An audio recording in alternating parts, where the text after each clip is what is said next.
You know, in the same way that violence against women and children in this country continues to grow, violence against lesbians is also on the rise.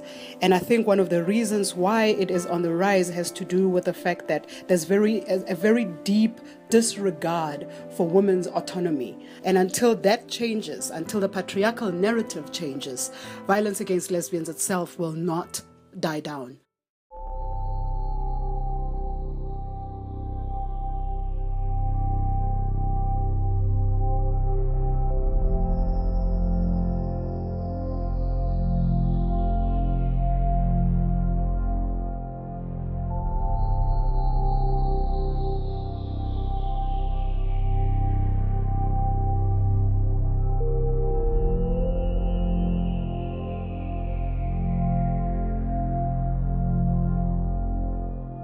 She was forever happy, forever talking to other people.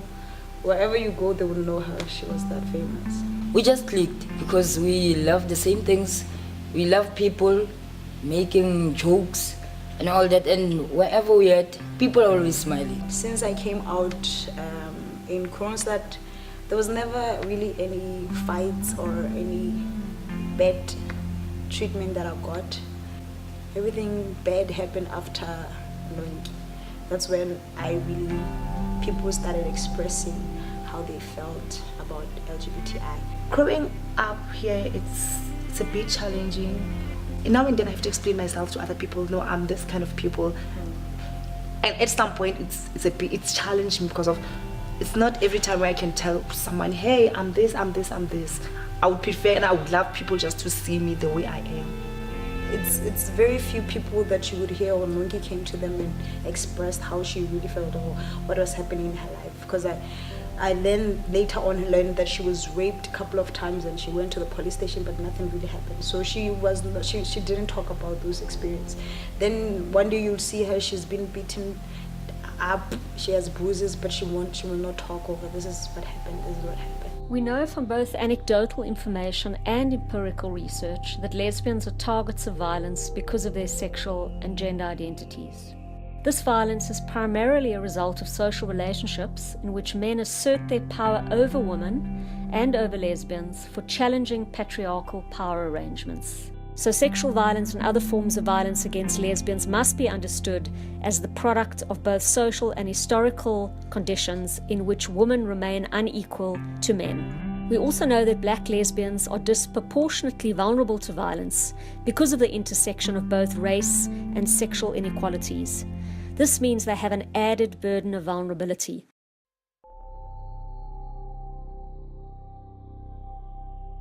It really changed how one carries, how one lives, even at work, even with friends. It changed us really. I don't want to believe it that she's gone and she is gone. I'm still cracking till today because it was too soon. They're not dealing with it. When I meet them in the street, they would say, you know what, I'm forever drinking. After Nonkie's death, I can't sleep. After Nonkie's death, I can't do this and this and this and this. So they're really not coping. I don't think anybody's coping. This thing is really eating them. They are more alcoholics. They drink, they smoke. Even if you go and ask them, oh, what are your dreams? They don't really. What are you doing towards that dream? They don't have the drive. I think they've given up.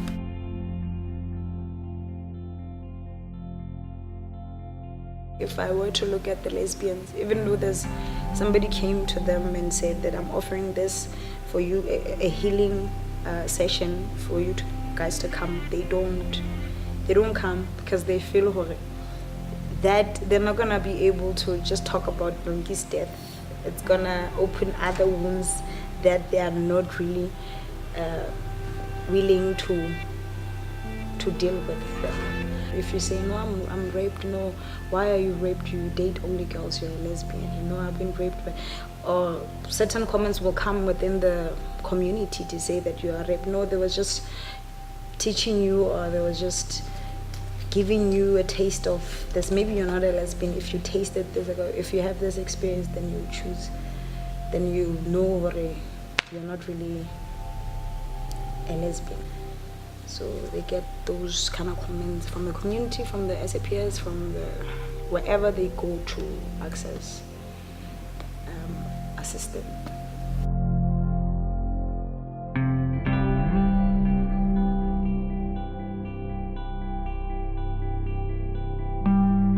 Those people need to be held responsible. You can't just burn somebody's daughter.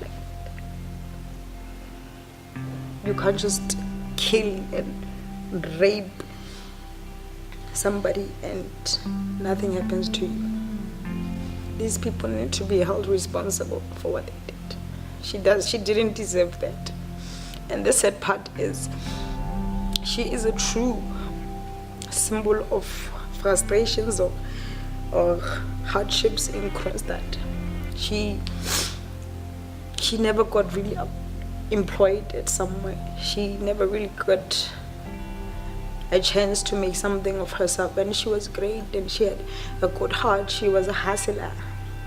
She knew people, she loved people, people loved her, but she never really got the chance to make something of herself.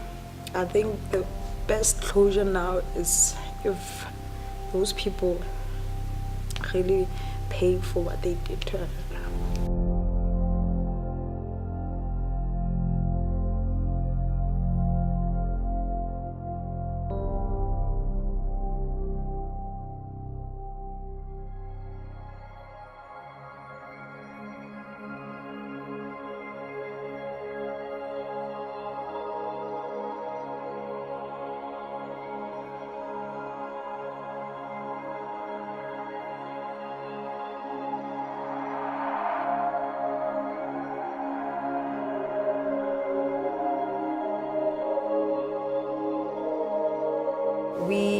We got an opportunity to sit with the SAPS and all these people, and we heard their side and they heard our side, and sometimes we just judge without actually going to them, or sometimes we just judge based on one person's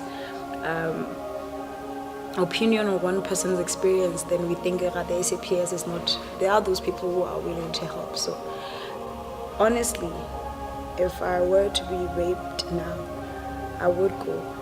Because now I know I need to make sure I don't contract that HIV. I need to make sure that I go to the SAPS and report and open a case. So that now I know.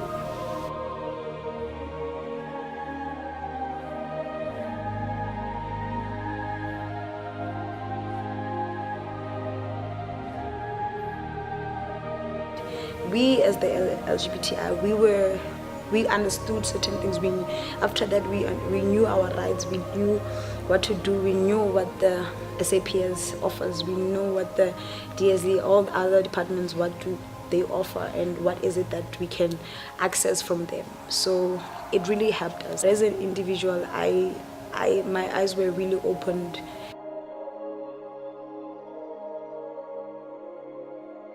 When we were in that training, a lady from the health department asked me, I don't see lesbians in the clinics, I don't see lesbians anywhere to access these things that we offer them. So that in itself opened my eyes to really realize, these people are not really accessing these things.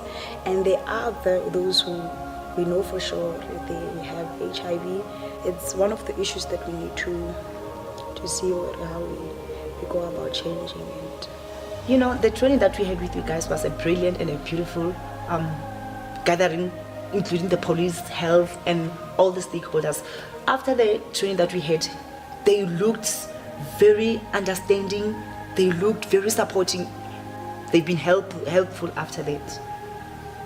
I think the leaders, I think the government, I think the church leaders, the principals, the mayors and councillors, if they are more open, if they have the same knowledge, if they are more knowledge about LGBTI, then it's much easier for the mere community member to listen to them than us.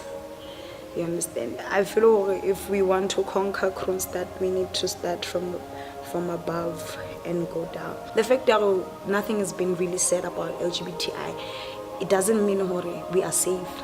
I feel there's a bomb or a volcano that's ready, that's cooking to boil at some point. People are not really talking about this murder. People are not really talking about our issues. People are not really talking and acknowledging that we are here and we are here to stay. So they are quiet. But if something like we have another Nonkie Smous again, it's gonna burst like it did. So we are not really discussing or tackling the issue or really going hands-on. And the only way we can do that if we start from the top. So the struggle against the violence that lesbians face is a struggle for social justice in South Africa. And this is a shared responsibility that cannot be left only to those who feel the sharpest edge of ongoing discrimination, marginalization, and violence.